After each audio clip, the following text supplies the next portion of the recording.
Kamusta po yung pag-aaral? Nakakapasok naman po.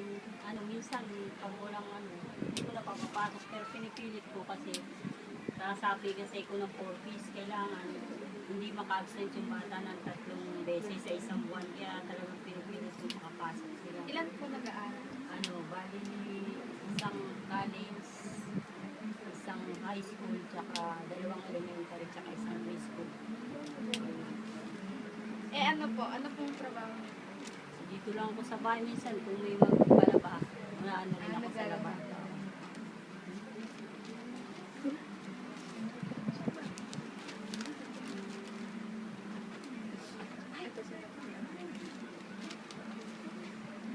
Ay, sino po yung nag-aalaga ng mga bata kapag panahon po?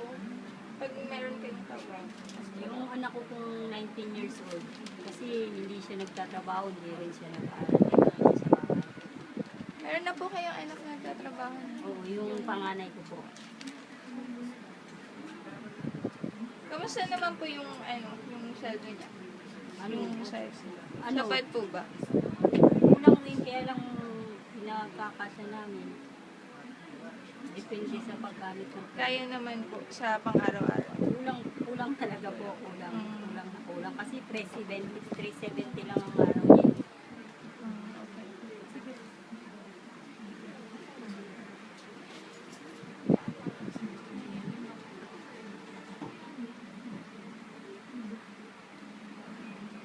Okay. May libreng bakuna po ba na programa dito sa Opo. inyo?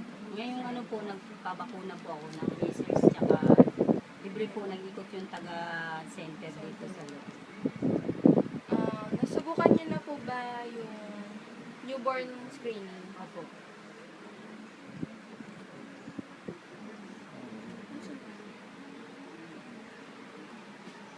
Sa inyo po ba kumukuha ng gatas yung mga sanggol? Yung Opo. mga sanggol pa lang? Sa akin yung baby. Lahat po sila? Hanggang ngayon daw, dito yung 2 years old yung baby sa akin. Wala pong Wala. nagtimpla? Wala. Sino na? Kamusta?